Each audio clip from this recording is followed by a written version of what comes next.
Hoje separaram 3 perguntas para mim e essa separação foi feita de maneira que elas estivessem alinhadas sobre o mesmo tema. O tema é a relação mestre-aluno. A primeira pergunta chega de René Marques. Na relação mestre-aluno, como você vê as separações?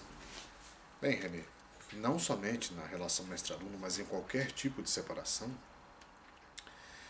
a dor se assemelha a um luto, ou seja, um rompimento de um vínculo muito importante que você tinha com algo ou alguém.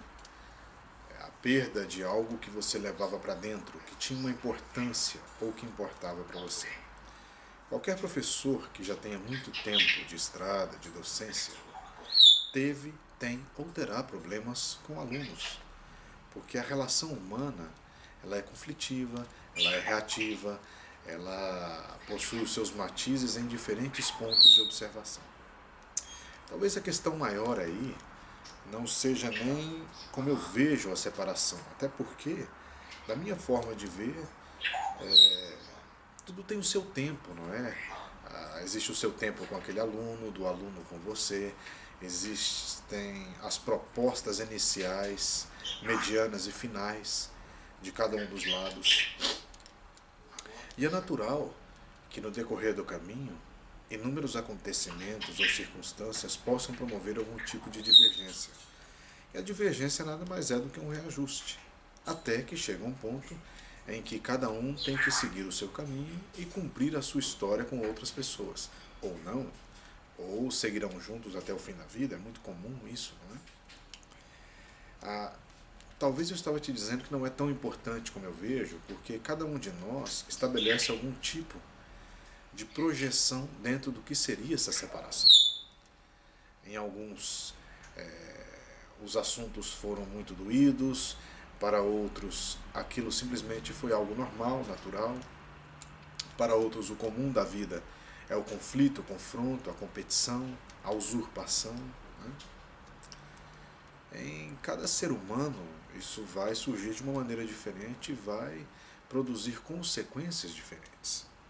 Eu vejo que o mais importante aí talvez é o que você entendeu da sua relação, o que você entendeu dessa separação e o que isso vai trazer de benefício para você e para o outro. Né? Muitas vezes crescemos muito mais quando nos separamos de alguém do que quando estamos juntos. E ao contrário também. Existem muitas separações que quando se separam os dois lados caem. Eu, na minha forma de ver ou na minha vida, eu sempre procurei fechar muito bem as histórias, colocar um ponto final, virar a página, até porque nós olhamos para frente. Né? O passado ele é muito importante para uma reavaliação, para um reposicionamento, para um reajuste do seu próprio comportamento, mas ele não pode ser a base das suas dores somente.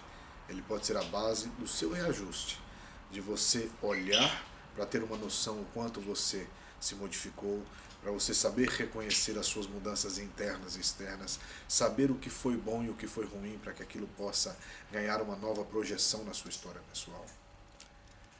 Mas eu acho que depende muito da condição do que cada um é, do que cada um foi.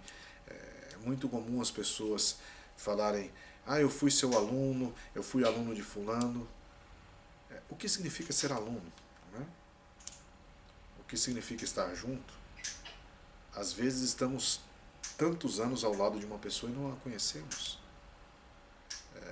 Nós seres humanos temos reações diferentes mediante situações diferentes. Somos muito passionais, muito emotivos. E a emoção fora de ajuste, ela provoca uma cegueira mental muito grande, ela provoca uma cegueira consciencial, ela produz algumas reações que não são agradáveis, que não são interessantes, mas que para aquele momento eram necessárias para que ambas as partes pudessem se despertar ou perceber o que estava ocorrendo. Então, quando você me pergunta como eu vejo as separações, elas podem ser necessárias ou não. Mas todo acontecimento ele traz em si uma experiência que pode se transformar em uma parte daquilo que vem a ser uma sabedoria. Não é? Na segunda pergunta, Maria de Guadalupe me diz: você acredita no perdão? Maria, Da mesma forma, cada um vê o perdão de uma maneira diferente. Eu te pergunto, o que é perdoar? É não sentir mais a mágoa? É ser capaz de entender o outro na sua posição? Ser capaz de compreender o outro a partir do seu mundo? É dizer somente que perdoa e tentar a partir daí não sentir mais nada? Na minha forma de ver, o perdão ele é a transgressão, né? Ele é a transcendência de uma sensação, de uma percepção, de uma emoção, de um sentimento. É quando aquilo já não te incomoda mais, né? Agora, não se pode confundir perdão com convivência. É muito comum nós escutarmos: então você não me perdoou porque você não quer conviver comigo. Conviver é outra coisa, né? A gente perdoa um acontecimento, uma história, uma situação. Querer voltar à convivência com algo bom ou ruim depende da decisão da própria pessoa. Então, eu acredito no perdão quando ele é verdadeiro, não é? Quando você realmente consegue ver uma situação de uma maneira que aquilo já não te incomoda mais, quando aquilo já perde a força, quando aquilo já não é importante para você. Assim é como eu vejo o perdão. A terceira pergunta é de Nair dos Santos. O que fazer quando as decisões foram erradas? Nair, a coisa mais comum de nós humanos é o erro. Equivocamos quase sempre, todos os dias. A diferença é que nós não enxergamos ou não queremos enxergar, porque nós não temos a perspectiva ideal do que nós enxergamos ou do que a outra pessoa enxerga.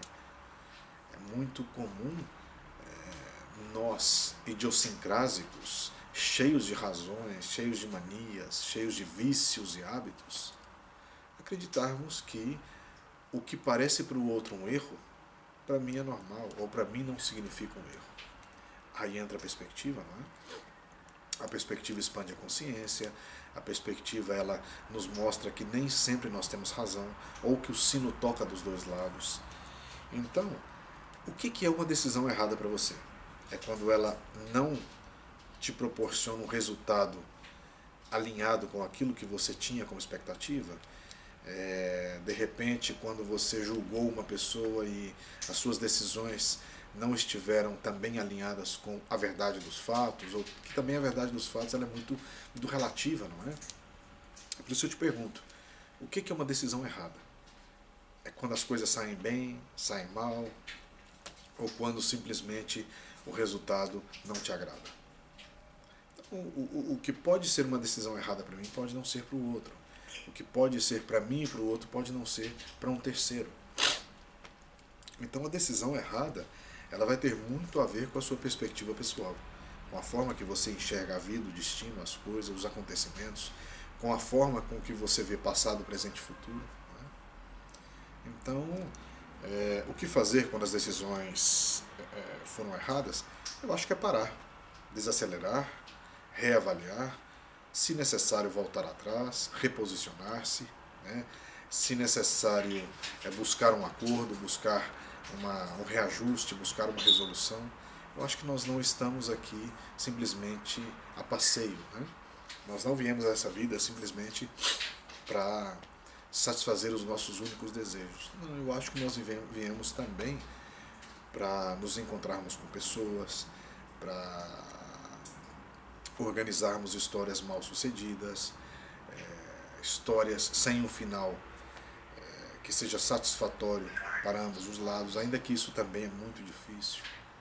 Mas de todas as formas, quando você acha que uma decisão foi equivocada ou errada, procure corrigir com você, com o outro, até para que quando nós falarmos decisões, quando elas são resolvidas, elas já entram num processo de experiência.